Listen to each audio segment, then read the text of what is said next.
taş olsun ha. Taş.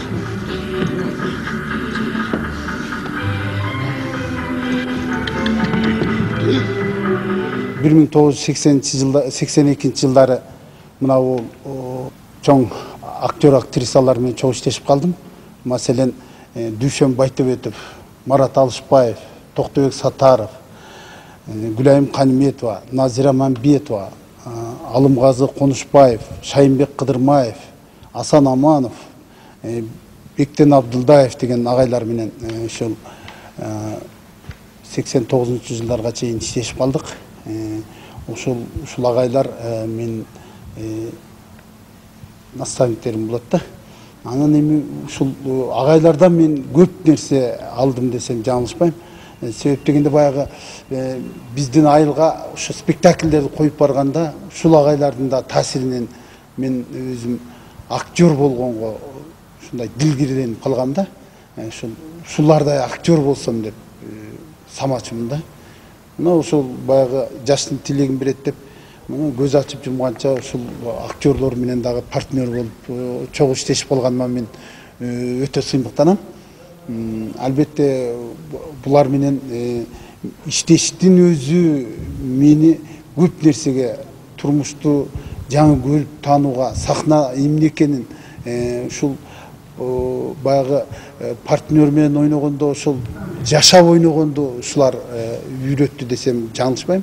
Албетте ошо 82-жылы келип, ушу 3 ай иштеп, андан армияга кетип, андан кийин толук ушул 90, 92, 95ке чейин ушулар менен, ушул агай эжекелер менен чогуу иштешип калдым.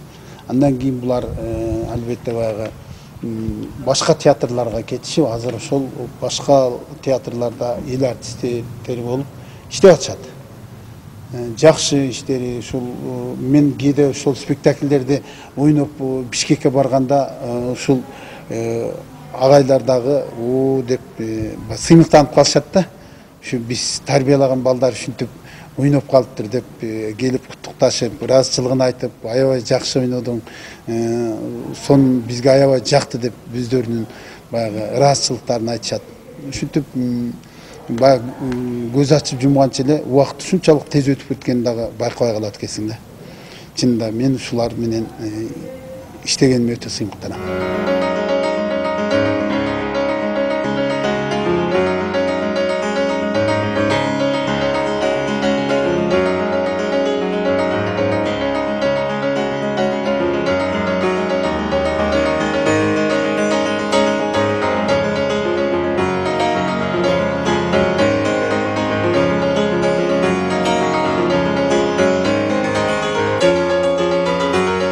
Солтоой кайсы башка ролдорду болсун деле мына жакында эле көрдүк. Ушул Кым буут кечте деген бир спектакль. Жанынан баштагы жанагы Жаза деген спектакльди көрдүк. Ушул Солтоой кайсы ролду болсун, кайсы спектакль болсун, өзүнүн кулк мүрөзүн тапмай сайын аракет кылган аракет. Ушул мээнеткечтиги ошончолук жамаатка да жагат, көрүшүргө да жагат. Ошол мээнеткеч адам жанында иштесе ким болсун деп жалкоонушту каалабайт да. Демек, ушул спектакльдердин, ушул театрдын алга жылышында Солтоодун орду бар экендигин, ушул жамаатта Солтоонун ушунчалык аброй бар экендигин ушул мыкты жараткан образдар аркылуу байкоого болот. Сахнага чыкканда өзгөчөлүгү өтө жанып, ушул берген образды ошол образдан ашыкча деңгээлде аткарат да Солтоой Акылбаев. Ошол жагыга биз Солтоой Акылбаевга жалпы Ош улуттук драма театрынын жамааты сыймыктанабыз. Солтоой Акылбаев биздин эң алдыңкы актерлордун бири. Биз бул кишилердин аркасынан көп тарбиялык маанисинде баягы ушул чыгармачылык жактан көп тарбияны алып калдык да. Анан бул киши жөнүндө айта турган болсо көп кызыктуу окуялар бар да. Мисалы, ошол берилген, өзүнө берилген образды, ролду берилүү менен башкача бир туюң менен элге жаратат да ошол образды. Анан эми Сокенин кызыктуу өзүнүн окуялары баягы образ жаратып атканда, ошол сахнада репетиция болуп атканда, же бир спектакль болуп атканда, ушул өзүнүн ролу келгенде алдында ким турат, эмне турат, аны карабайт. Алдыга умтулуш керек, ошол образ боюнча чыгыш керек. сен байкабай калсаң сени деле сүзүп тебелеп өтүп кете берет да. Ушундай бир кызыктуу немеси бар. Анткени ошол образдан чыкпашка аракет кылат. Алдындагы немелерде ушундай алдыга умтулганда биз Сока келе айтат, тезирээк жолду бошоткула, образын жаратканы сахнага кетип атат деп өзүбүзчө баягы тамашалап сүйлөп калабыз. Алдыда сол тилейме умтулам. Анан жардам. Аңдан неге жазгынам? Нуктан чыгып, оңго, солго бурулам. Аскага да, ташка да урунам. Татаал, тажал, тагдыр менен мактанам. Кашкарга!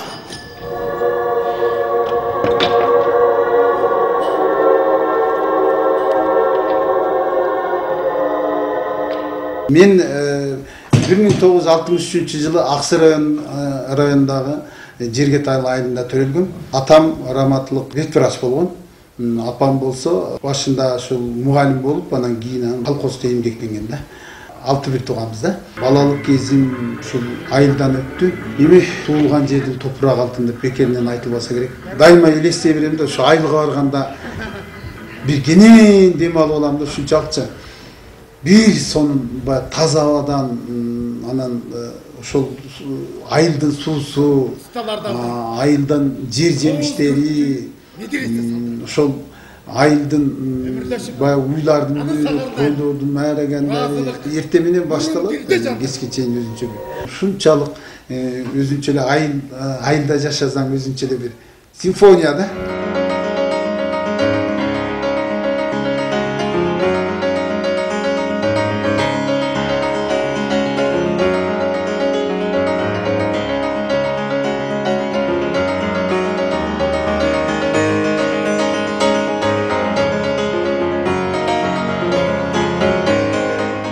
Мен эң алгачкы чыгармачылык жолум ушул мектепте окуп жүргөн кезимде башталды десем жаңылышпайм.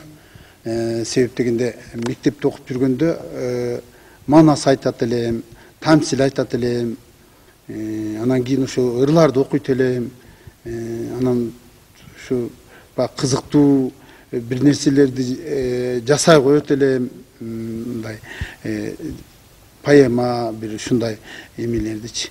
Анан кийин өзү негизи мен ошол шыгымы ушу биздин айылдагы караванда иштейт эле, ошо райондук маданият үйүндө Байтешеке деген.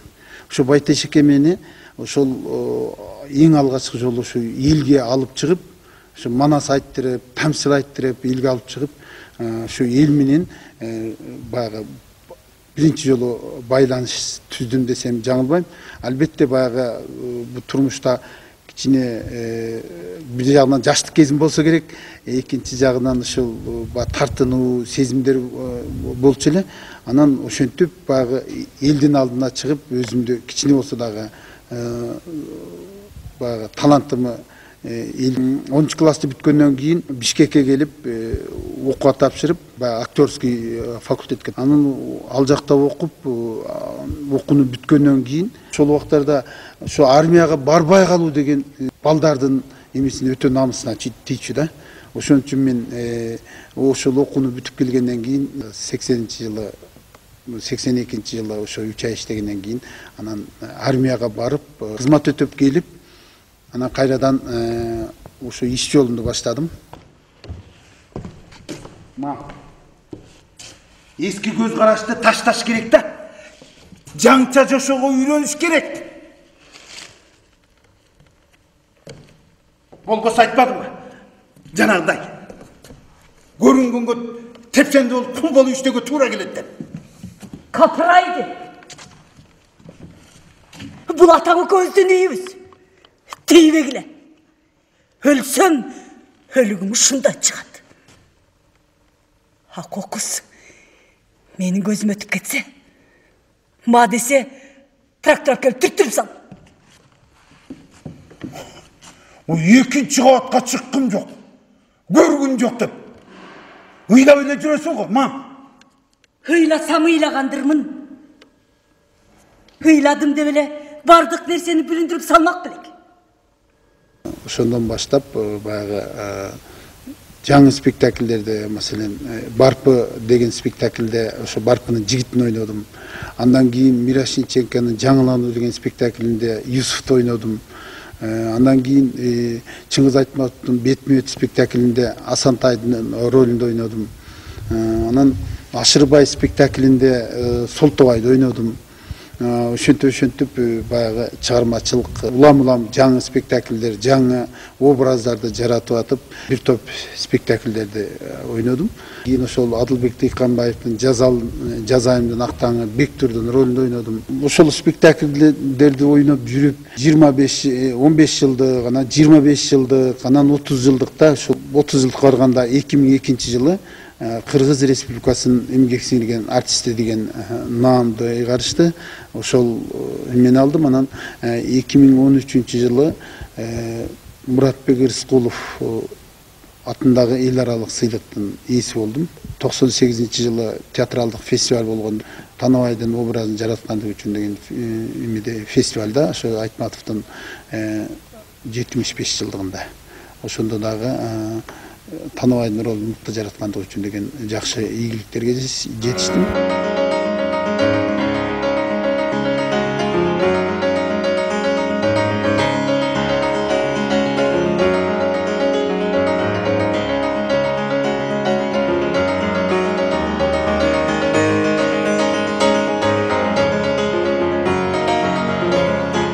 Bunun en негизгиси тынбай эмгектенет.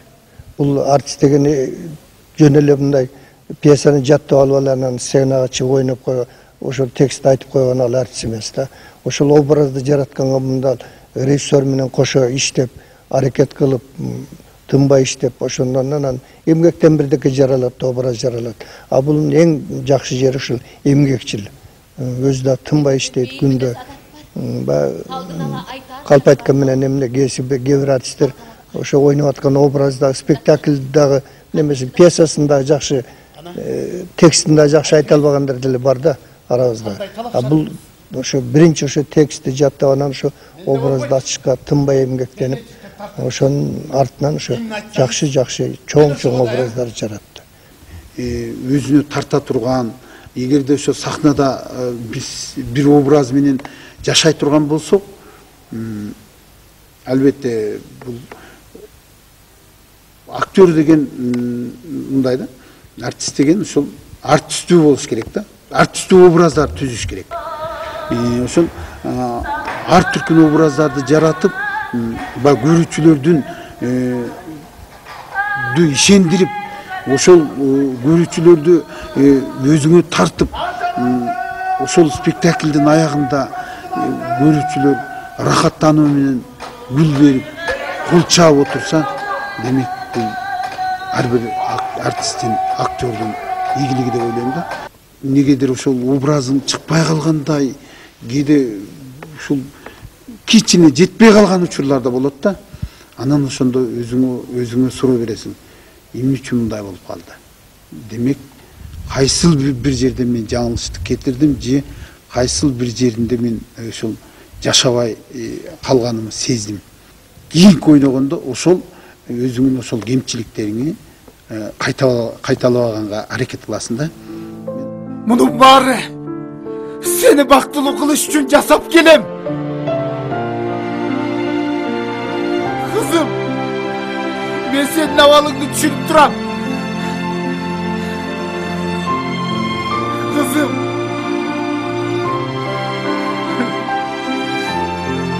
бул дүйнөдө менин сенден башка кимим бар? Эргүү менен ойногон спектакльде, маселен, Гүлсарат спектакльинде Чыңгыз Айтматовдун ошо 30 жылдыкка барганда, ошондо Чыңгыз Айтматов келди, өзү көрүп турат, залда турат деп эме кылып калды. Анан ошондо мен тиги ойноп спектакль башталды. Башталганда эле бисмилла деп эми ушул Айтматовго жакшы ойноп эл артисти, дүйнө жүзү тааныган киши ушул көрүп отурса, демек баягы күндө берип аткан энергияңын дагы ашыкча энергияны сарптап, бул ушунча ошол баягы Танабай болгондо Танабай, Гүлсарат болгондо Гүлсарат, ошол эки образды эргүү менен, берилүү менен ушунчалык ойногон экенмин. Негедир ошол мен ошол ойноп атканда мен сахнада жөн эле учуп бараткандай болдум да өзүмчү. Ушунчалык баягы жашап, ошол эмеге Танабай болгондо Танабай, Гүлсарат болгондо Гүлсарат, ошолордун образында өзүмдү ушунчалык эркин сезип, жөн эле асманда учуп баратып, баягы өзүмө ыраазы болуп, кайра сахнага чыккым келип, жүрөгүм элеп-желеп болуп, ушунчалык эргүү менен ойноп бүткөндөн кийин ошо Чыңгыз Айтматов мени баардыгы менен учурашып келип туруп, мени жүгөнү менен кармап туруп, көрүүчүлөргө ушундай сүйрөп жөнөдү да. Сүйрөп жөнөп келип эле ошо бери тартып туруп эле келип, ошо Чыңгыз Айтматов эме тартып алды. Анан мен Гүлсаратка окшоп, Гүлсараттын немесине жүгөндөм да. Анан кийин ошондо көкүрөгүнө башымды коюп кишенеп жибергенде баягы Чыңгыз Айтматов айланай дейди, аябай жакшы ойнодуң деп ушунчалык баягы сүйүнгөндөн, баягы үнү каргылданып, тим эле баягы көзүнөн жаш чыгып кеткен сыяктанды да мачы. Анан ошондо баягы мени кучактап турганда ошо Чыңгыз Айтматовдун жүрөгү менин жүрөгүм экөөбүздүкү бирдей бүкүлдөп турганын ошондо сездим да. Анан кийин мен анан кийин баягы кое берип туруп, баягы көрүүчүлөргө жүгөнү менен тартып туруп, көрүүчүлөргө поклон кылдырды да. Мен мисалы үчүн Солтубай менен кичине кезден бери театрга чогуу келип, башта Союз кезинде 3 айлап гастролго чыгат элек. Ошол убакта да Солтубайдын характери аябай жакшы, чарчабайт, өзү спорт менен алек болот, эртең менен туруп алып жүгүрөт, тердегиче элдин ошондой көлөмү менен көп адамдарды чарчаткыча бийлейт. Анан адамгерчилиги ак көңүл, боорукер. Кечинде келгенде биз чогуу отуруп, жаңылыктарды сүйлөшөбүз. Жаңы спектакль болсо, сөзсүз мен бир сыйра окуп чыгам, спектаклдин башы кандай жазылган кызыгам, жаттаганда кошо жатташам, репликаларын айтып берип турам буга. Анан өзүм да кызыгып кетем, сахнада коюлганда дагы кандай ойнойт экен деп өзүм дагы кызыгам да. Жеткиликтүү болду, жеткиликтүү болбой калдыбы. Ойногон ролдору дагы мага жагат. Мүмкүн болушунча үйдө жолтоо болбогонго аракет кылабыз. Ошо жанагы эмени бул эжем Оматтын келип кетип турат сен деген. Мен да ошолорду жакшы көрөм да. Ошону да